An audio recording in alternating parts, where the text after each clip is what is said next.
Heinrich and Johnson in the backcourt. Horford is out there with Smith, and it's Collins in at the 5. And for Chicago, Luol Deng and Carlos Boozer, they're in the forward slots. Rose is flanked by Bogans in the backcourt, and it's Noah in at the pivot spot, manning the middle. How about the Bulls' improvement a year ago, guys? They won 62 games, up from 41 in the previous year. Once again, Chicago has become a dominant team. Now here's Noah. Outside Rose. Over Heinrich. And the basket by Rose. And dominant is the right word, as you mentioned, with the Bulls. They just ran away with the regular season. Kevin, it's been a while since the Bulls had the best record in the NBA, but the way they came together, it wasn't really shocking. They were good defensively, and they had chemistry and cohesiveness offensively. Rose gets the reach-in call. That's his first foul. That's a quick foul to pick up here in the opening quarter.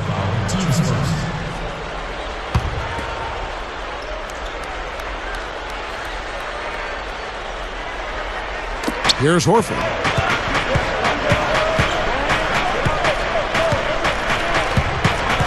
Six to shoot. Noah picks him up. Here's Johnson. Goes straight up. And so he earns a trip to the line. Officials saw the contact, and he'll shoot 2. You look at Joe Johnson and the number of minutes he's already logged in his career, and you wonder about him needing maybe to log fewer as he goes forward and gets a little older. You just don't know how much more effective he can be if he continues to log the heavy minutes. And he knocks down the first one. Looking at those numbers, Clark, about Joe Johnson. 4 seasons over 40 minutes a game. 3 others over 38 minutes a game. Steve, I think it's starting to take its toll, perhaps. Well, it could. I think the one thing about Joe Johnson, though, he doesn't really rely on athleticism in his game. He relies more on footwork and strength and power and skill. And so he's going to be able to be a very effective player for a long time as long as he stays healthy. And let's get this update now from Doris Burke, who's across the way on the sideline. Well, Tom Thibodeau gave me a few minutes to catch up with him. He is quite aware of the shot-blocking abilities on the other bench, but doesn't want to have his team change their game plan. He said it's okay to have a few shots turned away. If we start changing our offense or second-guessing shots, that is when their shot blockers start to be a major factor. Gentlemen? Wonderful stuff, Doris. Thanks. What approach to use against the opposing D, I guess, in the front of their minds, it sounds like, Clark. Yeah, well, it's a tall task when you take on a team as sound defensively as they are, so you just have to be sharp in your execution. Steve? Yeah, you got to be sharp, but you also have to attack. I mean, if you're not aggressive against this team, they're going to take control of you, and all of a sudden, they'll have control of the game. Now here's Rose after the miss from Joe Johnson. Good. Rose has got his second basket of the night. Thibodeau really connected with the players on the Bulls roster early on. I mean, Derrick Rose attributed the huge jump in his game and what he made defensively to the coaching of Tom Thibodeau. Now here's Johnson. Back to Heinrich. Collins.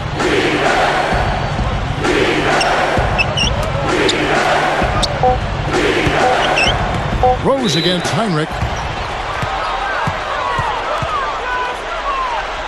Well, Clark, and it just wasn't Rose, as you mentioned. I mean, the whole team bought into his coaching philosophy. And, Steve, you've always said, Clark has too, that when the best player follows, everybody else will follow that best player. Yeah, it's easy to do. I mean, when Derrick Rose is buying in and believing in what the coach is selling, it's easy for everybody else to jump on board. And when that happens, you really gain a lot of momentum as an organization.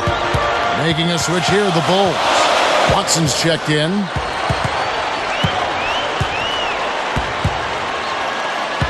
Deng, a screen on Heinrich.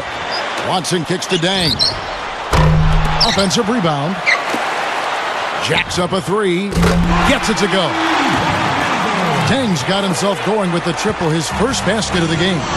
Well, you look at this Hawks team, and the strength to me is their play on the front line with Josh Smith and Al Horford.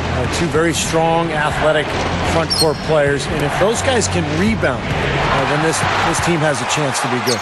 Well, if the defender doesn't buy the pump fake, there's a good chance he's going to be able to tip that ball loose. Oh, perfect opportunity to finish the break, and he blows it. Okay, Steve, you have to be able to finish off plays like that. It's a must. Pachulia. And you can count it. He'll go to the line with a chance to make it 3. More on the Hawks, Clark. Really, the differential is all that matters. Kevin, you're right. I mean, teams play at different paces, so even if your season totals are low, what really counts is what you're doing against the opponents, what that differential is. The free throw drops for Pachulia. And Atlanta's overall record might have fallen last year, but they stayed just as strong as ever against the East. They were able to chalk up 31 wins against Eastern Conference opponents. Now here's Boozer. Noah dishes to Boozer. No one on him, and he makes the easy one. That was just a perfect feed there. The Hawks trailing. And the East was a lot stronger. Steve, you're right, this past year. Clark making Atlanta's mark even more impressive. We talked moments ago about how their win total wasn't all that good, but against the East, they did find success overall. They did. They were a dominant team against the East in a lot of ways. The tide of the dominant conference shifted a bit. Unfortunately for Atlanta, they were able to kind of keep up with that shift. Wonderful unspoken communication that time between two teammates. Boy, Steve, the timing was ideal. Well, a difficult play made to look easy. And now the first timeout called here for the Hawks. Carlos Boozer signed that big free agent contract with Chicago before last season and then broke his hand before the year even started. But he came back, got healthy, and became a strong presence, and the Bulls had a great season. Here's what Chicago's going with right now. Asik is checked in for Noah. Brewer comes in for Keith Bogans. And Lucas subbed in for C.J. Watson. That's good. He's got 5. You know, just to follow up on what you said there, Steve, I mean, injuries have been an issue for Boozer over his career. I mean, he gives the Bulls a low post presence, and they've needed that for years, so I think it can be a good fit for him. Now here's Lucas. Takes it up. Here's the Hawks with the ball. Trailing by 2. Aggressive transition game leads to the easy hoop. Yeah, I love to see these guys just trampolining to the hoop. The fadeaway. Carlos Boozer again. Boozer's got 6. And I think defensively, you've got to commit a second defender because he's just destroying you right now. Yeah, one-on-one, he's been a handful. Pachulia inside. He's working on Boozer. For 3, Radmanovich. And the basket good. 5 points in the game. Come on now, you got to pay better attention than that on a shooter like him. He'll make that 10 times out of 10. There's 21 seconds left to play in the first quarter.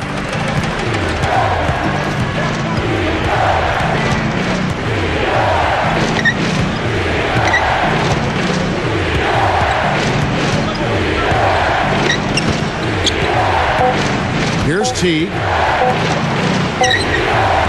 No good trying to beat the buzzer.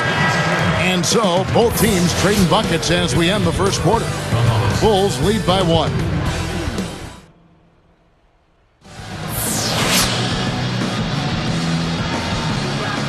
Welcome back, folks. We have a close game here at the start of the second quarter of play.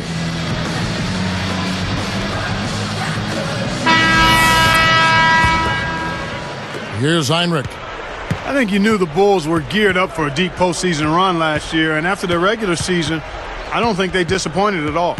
So with Boozer on the bench, here's the 5 for Tom Thibodeau right now. It's Gibson and Noah at the 4 and the 5. Kyle Korver is out there with Derrick Rose. And it's Brewer in at the 3, the small forward. Clock is at 3. Crawford outside. The rebound by Gibson. Getting back to the Bulls, anytime your top 60 wins and are the top seed in the league, you know, you're expected to do, Steve, some pretty big things come the postseason. And getting to the Eastern Conference Finals was fantastic for Chicago, but now the honeymoon's over. Now the expectations will be high, and anything less than a trip to the finals may be viewed as a failure by the fans. From the sideline, let's catch up with Doris Burke. Hey, Kevin. Well, it's no secret that Tom Thibodeau's defensive scheme is very detailed, often relying on statistical breakdowns. As former NBA MVP Kobe Bryant says of his schemes, the guy's a lab rat. He'll stay in there and figure things out and figure percentages out and who's doing what. He really focuses on the task at hand.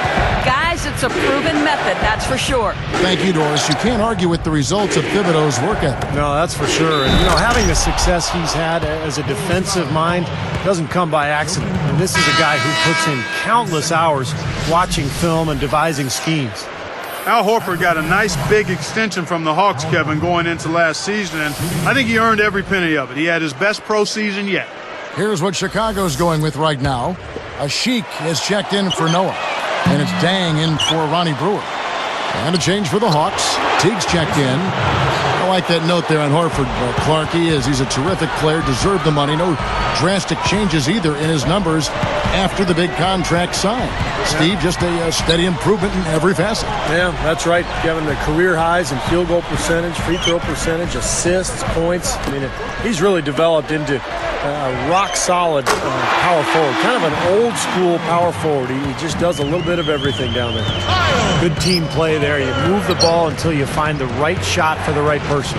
They're a well-oiled machine, Steve. I mean, working extremely well as a cohesive unit.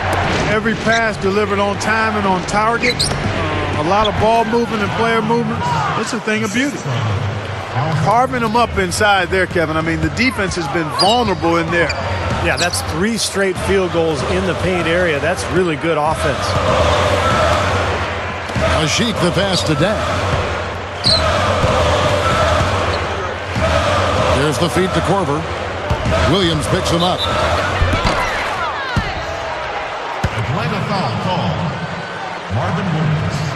Well, Chicago really established its home record last year at the United Center. In fact, they finished with the best record at home in the Eastern Conference. That was one of the big reasons why they were the #1 overall seed in the playoffs. And some changes for Chicago. Noah comes in for Ashik, and Carlos Boozer is subbed in for Taj Gibson.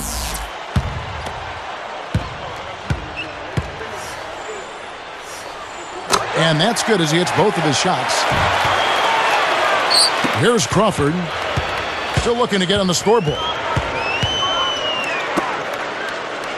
To the inside, it's tipped.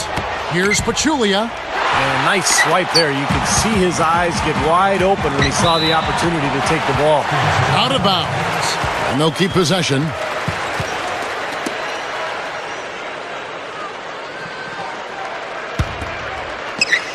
Here's Rose. He's got 7. Here is Korver. He dishes it to Noah. And 2 free throws coming up as he misses that one. Drawing the whistle and a lot of contact there. You mentioned the Bulls, Steve, tied the other #1 seed, the Spurs, for the best home record in the entire league. Boy, those were 2 great teams in the regular year, Clark. They certainly were. 36 wins in 41 tries. Just what you'd expect from a team that was so dominant at home like the Bulls were. Second free throw, no good. Boy, I tell you, Joakim Noah wasn't a sure thing coming out of Florida as far as GMs were concerned. I mean, they weren't sure about how his fiery style of play would translate to the NBA, but I think he's been outstanding.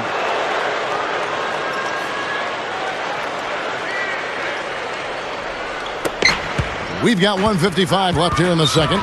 Let's check out what Doris Burke has for us. Hey, Kevin, Tom Thibodeau joined the Bulls last season, and he said that Joakim Noah surprised him. He's a better offensive player than I thought. I always knew his energy, the way he competed, but when he raises up to shoot the ball, because it's unorthodox, you don't think it's as accurate as it is. I watched him shoot, and the ball goes in. Kevin, they call his shot the tornado because of its sideways spin, but as long as it goes in, that's all that matters. Interesting. Thanks, Doris. Man, that shot, I mean, maybe that's part of the reason Noah slid all the way to the 9th pick in the draft in 2007. But, the Bulls have to love what they have in Joakim. He's just got so much energy, a great defender, and a wonderful teammate as well. Well, you're right on that, Clark, about Noah. He did win the 2 national championships down in Gainesville, but he almost appeared a little bit, you just didn't know what you were going to get. Right. But now the numbers last year, 12 points, 10 rebounds with good percentages. That's strong. And Steve, that's what you want from your center. Yeah, Kevin, I don't think Noah's effectiveness always shows up in the stats because it's his energy and his aggression and his emotion that he brings that really makes a big impact for the Bulls. Backing down is Pachulia. Clock at 4. Shoots a 3. Horford, no luck. Well, neither team has really gained an edge rebounding-wise here, and the score reflects that. Well, if one team can start hitting the boards harder,